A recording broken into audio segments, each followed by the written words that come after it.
Coucou les amis, allez, une petite vidéo après un retour de vacances. Alors à la fois je suis content parce que les récoltes se succèdent, vous voyez, des tomates, des courgettes, alors, qui sont beaucoup trop grosses, on est d'accord, mais bon, voilà, dès qu'on vient de vacances c'est une horreur. Il y en a partout qui sont cachés, ça pousse à une vitesse, ouais, c'est beaucoup trop gros. Donc on va faire des courgettes, des morceaux de courgettes avec de la viande hachée, de la chair à saucisse, c'est très bon. Maintenant, voilà, cette vidéo, on pourrait l'appeler autopsie de quelque part d'une erreur, des erreurs de débutants qu'on peut tous faire. Et cette année, j'avoue que le passage à ce jardin plus grand, j'ai cumulé les erreurs. Donc je pense que c'est intéressant de se replonger là-dessus et de partager. Alors déjà, la première erreur, et vous le voyez sur ces premières images, c'est tout simplement de se laisser envahir, mais envahir totalement par les mauvaises herbes. Pour être très honnête, je pense qu'il faudrait nettoyer presque tous les jours, j'allais dire, peut-être pas tous les jours, mais voilà, j'ai quelques planches qui sont propres parce que je les ai nettoyées juste avant de partir. Et vous voyez déjà, on est réenvahi par les adventices et les herbes dont on n'a pas besoin. Après, la planche de pommes de terre est quasiment vide. Je pense que je les ai à peu près toutes récoltées, donc celle-ci elle est propre.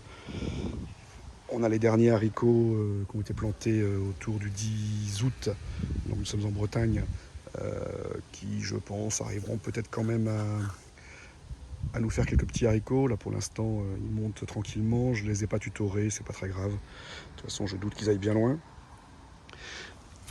Nos belles betteraves qui ont été plantées dernièrement, là elles sont superbes. Donc ce côté-ci ça va, les haricots on en a encore plein ici, celle-ci c'est fini, ils ont grossi à une force, je les laisse, je ferai des graines avec quand ils seront secs, ça a même cassé mes structures, je vous ai déjà montré ça.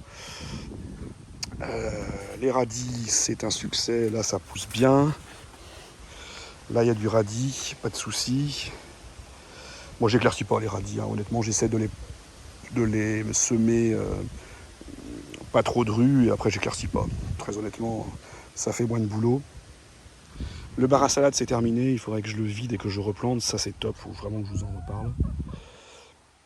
Mais alors le reste c'est la jungle. Alors ici on a une planche de pommes de terre qui faisait 6 mètres carrés, enfin oui 3 x 2, qui est totalement envahie, alors les pommes de terre sont en dessous, hein, qui est totalement envahie de mauvaises herbes, je ne l'ai jamais nettoyé, donc ça il va falloir que je m'y mette. Vous voyez un peu la hauteur des adventices par-dessus, même les poirées, là, les blettes sont devenues invisibles.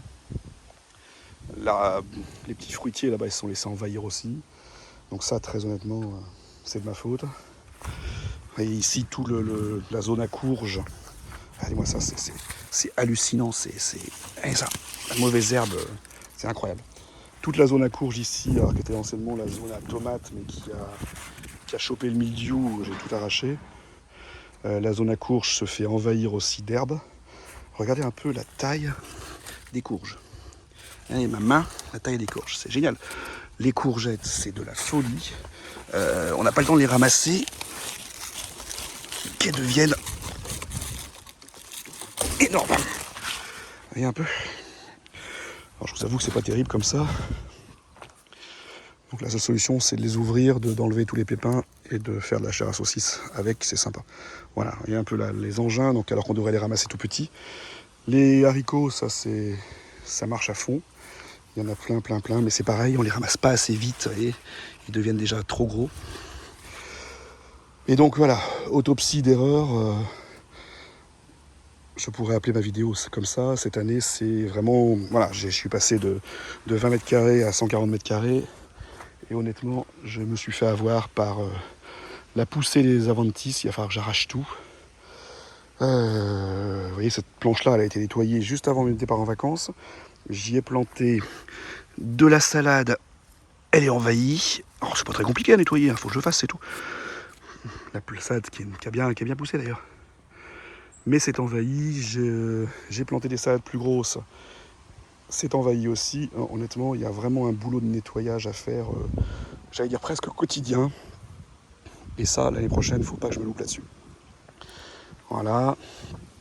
Alors les courges, les courgettes, j'en ai. Les courges, les potimarrons, des potirons, j'en ai partout sous la végétation. Alors ça va être la prochaine étape. Comment les récolter, à quel moment et comment les conserver. Vous voyez, j'en ai partout. Petit bonnet turc ici, il est rigolo. Alors mon bac à herbes de Provence, voilà, pareil, catastrophe. Catastrophe remplie de mauvaises herbes. Mais vraiment, honnêtement, j'ai manqué de temps, manqué de... Voilà. Il faut vraiment l'année prochaine que je fasse différemment. Et alors la serre, je vous en parle pas, malgré le fait que j'arrose pas ou très très peu. Donc les courgettes, ça sont disparues. Donc les tomates, c'est la fin. J'ai chopé le mildiou aussi dedans, mais beaucoup moins. Donc ça va, j'ai encore des tomates que j'arrive à récupérer, mais c'est pareil, on se fait envahir par tout ce qui est mauvaise herbe. Il nous reste encore le peu de... Comment ça s'appelle ça déjà ah, zut, j'ai un trou de mémoire. Vous le voyez là, le petit légume noir du sud. J'ai un trou de mémoire, bref. Donc là, il en reste encore un petit peu, mais c'est pareil, la serre, il va falloir tout arracher et tout reprendre. Donc voilà, donc pas mal d'erreurs de fait. Mes choux, vous voyez, mes choux, ils sont planqués dans la brousse là. Non, l'année prochaine, il faut vraiment que je m'arrange mieux. Par contre, des gros succès quand même, des belles récoltes. Donc ça, pour ça, c'est génial. Mais ouais, moi qui aime bien avoir un petit jardin bien rangé, bien propre, hein, c'est vraiment un échec total. Et ici, vous voyez, je vous montre aussi mes chayotes. Là, ça a fait, je sais pas, il y a plusieurs branches qui sont parties. Ça fait bien 10, 15, 20 mètres. Mais alors, aucun fruit. C'est dommage. J'y comptais beaucoup. C'est la première fois que je faisais ça. Et ben, je pense que là, c'est un échec. Mais j'ai lu aussi chez vous que pas mal d'entre vous disaient la même chose. Et la carotte, ça, on en a plein. C'est sympa. Envahir un peu de mauvaises herbes aussi, mais c'est sympa. Donc voilà, tout ça pour vous dire que si vous faites comme moi, méfiez-vous. Entretenez vos parcelles de manière régulière. C'est vrai que c'est chiant, faut être honnête. On s'en rend pas compte. Alors je sais pas s'il faut pas partir en vacances, je sais pas quand on a un joli potager. Mais bon, c'est pas grave, faut pas travailler peut-être, je sais pas. Écoutez, je suis pas prêt d'être en retraite. On verra ça plus tard. Et écoutez, l'année prochaine, on essaiera de faire quelque chose de plus sympa. Et puis on va continuer, on va nettoyer, on va tout arracher. Puis on va essayer de faire un potager d'hiver dans les prochaines semaines. Allez les amis, je vous laisse sur ces belles images. En tout cas, même s'il y a beaucoup d'échecs cette année, il y a aussi des belles réussites. Et ça, c'est top. À bientôt, je vous embrasse.